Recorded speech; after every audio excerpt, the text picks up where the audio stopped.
일단 무주택자는 규제 지역이 오히려 대출은 받을 수 있으니까 기회죠. 기회라고 또 생각이 들어요. 네, 맞아요. 거기가 LTV가 40% 50%지만 8, 90%도 나올 수 있는 그렇죠. 거고. 예, 예. 그렇죠. 유주택자분들, 선생님 같은 분들은 비규제밖에 방법이 없는 거죠. 비규제도 뭐 대출이 안 나온다라고 생각하시는 분들도 있는데 그건 아니고 사업자 대출은 전면 금지가 된 네, 거고 네. 개인 대출은 현재까지 나오니까 그래서 선생님은 이것도 말이 좀 조심스럽긴 한데 세입자라는 그 단어 바라보는 시각들은 상대적으로 좀 약자라고 생각합니다. 그리고 뭔가 보호해줘야 된다. 네, 근데 정부가 정책을 이렇게 해서 만약에 세입자들 피해를 줬다 라고 하면 이건 분명히 문제가 심해질 수도 있다고 생각이 맞아요. 들어서 특히 이 1억 미만 물건들에 대해서는 약간 완화가 될 수도 있지 않을까 라는 생각을 조심스럽게 하는데 이건 사실 우리의 네, 희망사항이잖아요. 맞습니다. 전적으로 동의하는데 네. 희망사항이긴 하죠. 그렇죠. 아직까지. 그러면 지금 당장은 어떻게 해야 되는가가 사실 중요한 거잖아요. 그렇죠. 그럼 그때 가서 움직이자라고 하면 또 되게 답답한 부분도 있는 네. 거니까. 특히 선생님도 지금 너무 답답하잖아요. 지금 방해해야 되는데. 예, 맞아요. 그러면 지금 당장 할 수 있는 방향에 대해서 얘기를 한다면 일단 무주택자는 규제 지역이 오히려 대출은 받을 수 있으니까 기회죠. 기회라고 또 생각이 들어요. 네, 맞아요. 거기가 LTV가 40% 50%지만 8, 90%도 나올 수 있는 그렇죠. 거고. 예, 예. 그렇죠. 유주택자분들, 선생님 같은 분들은 비규제밖에 방법이 없는 거죠. 비규제도 뭐 대출이 안 나온다라고 생각하시는 분들도 있는데 그건 아니고 사업자 대출은 전면 금지가 된 네, 거고 네. 개인 대출은 현재까지 나오니까 그래서 선생님은 지금 비규제 지역으로 개인 대출을 활용해서 하는 방향으로 지금 고민을 하고 계시는 거고 그래도 비규제 지역 찾아보니까 할 만한 데가 몇 군데 있는 것 같아요. 맞아요. 제가 항상 생각하는 건 그 집이 지어진 이유가 다 있다. 되게 외진 곳에 집이 있다고 하더라도 그러면 걱정되는 게 그거잖아요. 아, 여기에 세입자가 들어올까, 임대가 될까라는 두려움이 항상 생기는데 뭐 비규제 지역 그쪽에 낙찰 받으신 분들 임대 나간 걸 보니까 아, 여기도 다 사람이 사는 사람 거야. 사는데.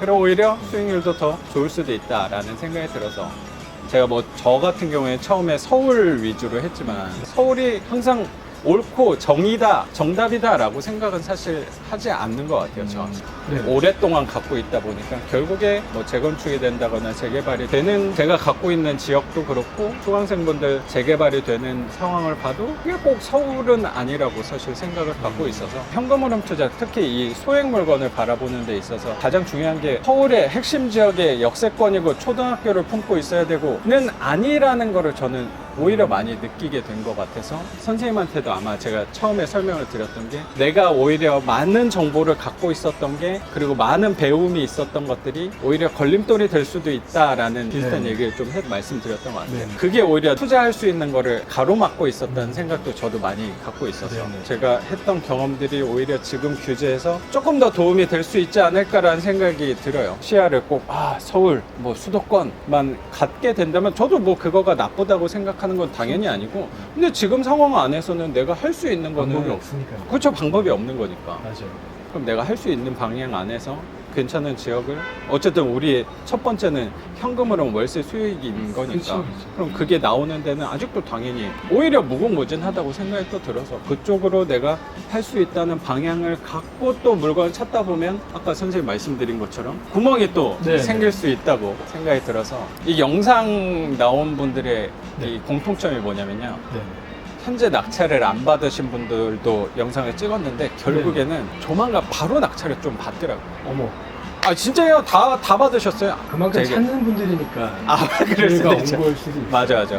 답답해서 선생님 한번 찾아오겠습니다라고 말씀을 네, 하시는 네. 것 같아서 선생님처럼 그렇게 하시면 금방 돼요. 네. 그러면 너무 감사하죠. 제가 감사하죠. 지금 상황을 불평불만하는 게 아니고 바로 인지하고 네, 그럼 내가 할 수 의미가 있는 없잖아요. 방향. 그러니까요. 불평불만해서 상황이 바뀐다면 저는 불평불만의 왕이 됐을 거예요. 그런다고 뭐 달라질 거 없는데 뭐. 맞아요. 그러면 할 수 있는 거 안에서 뭐 이 정부 욕하고 해봤자 뭐해. 맞아요. 바꿔줄 거 바꿀 아니에요. 수도 없는데요. 그러니까요. 제가 뭐 국토부 장관 되면 또 모르겠죠. 그럴 거 아니잖아요. 그러면 항상 이 움직이는 사람이 그 열매를 따먹을 수 있다고 네, 맞습니다. 생각하니까 네. 선생님이 그 주인공이 될 수 있지 않을까. 감사합니다. 말씀을. 예. 제가 감사하죠. 다음 영상은 네네. 선생님 낙찰 받는 아유, 그런 거 너무 집 좋죠. 명도하면서 또 찾아뵈면 될 것 같은데. 감사합니다. 아이, 꼭 그렇게 될 것 같은데요? 말이 힘이 그러면 있잖아요. 이 기운을 제가 많이 아, 이렇게 감사합니다. 계속 좋은 받을게요. 에너지를 드리게 된다고 생각을 갖고 있어요. 감사합니다. 이 규제 안 좋은 면하고 좋은 면이 분명히 있는데 안 좋은 면에서만 너무 생각하다 보면 이게 하기 싫잖아요. 그렇죠. 그럼 좋은 면을 갖고 자꾸 생각을 해야 되는데 좋은 면은 사실 되게 간단한 것 같아요. 싸게 살 수 있는 건 분명한 거니까. 수익률 잘 나오고, 그렇죠. 그다음에 뭐 입지가 뭐 진짜 역세권이나 뭐 이런 아주 좋은 입지가 아니라 하더라도 임차가 충분히 맞춰질 만한 입지가 어느 정도 갖춰지고, 맞아. 뭐 그렇다고 그리고 또 싸게 싸게 나온 물건이라고 한다면은 맞아. 이거는 뭐 지역이 굳이 뭐 수도권이 아니라 하더라도 맞아. 규제 비규제를 떠나가지고 어디라도 다 좋은 물건이 될 수 있는 거잖아요. 맞습니다. 그게 가장 선생님의 생각이 가장 베이스인 것 같아요. 맞습니다. 그렇다면 어디라도 투자할 수 있다. 그렇죠.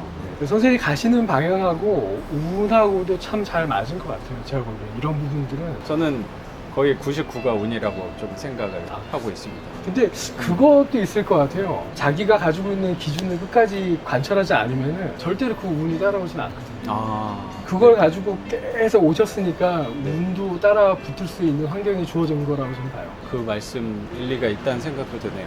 뭐든지 이렇게 있잖아요. 왔다 갔다 네. 하는데 사람들은 이렇게 올라갈 때 나도 잡아가지고 같이 올라가야겠다라는 그 투자 방향을 뭐 특히 뭐 부동산 시세 같은 경우에 여기가 예, 그렇죠. 괜찮다 하면 이제 올라갈 거다 하면 다 잡는 경향이 있었던 네네. 것 같은데 저 같은 경우는 올라갈 때 떨어질 때 사는 거 그런 거를 생각하지 않고 기다리고 있으면 선생님 표현에 따라서 오래 갖고 있으면 시기가 언젠가는 올 수 있다는 생각을 네네. 좀 갖고 기다리겠다라는 생각으로 좀 왔던 건데 부동산이 시세 변동하는 거 그리고 운이 변동하는 게 어쩌면 비슷한 느낌일 수도 있다는 생각도 조금 드네요. 그래서 저는 사실 노력하는 부분이 저는 운을 버는 노력을 그래서 많이 하는 것 같아요. 다른 차원인 것 같아요. 뭐 근데 네. 어떻게 보면은 큰 틀에서 보면은 좀 일맥상통하는 부분이 없지 않아 있는 것 같아요.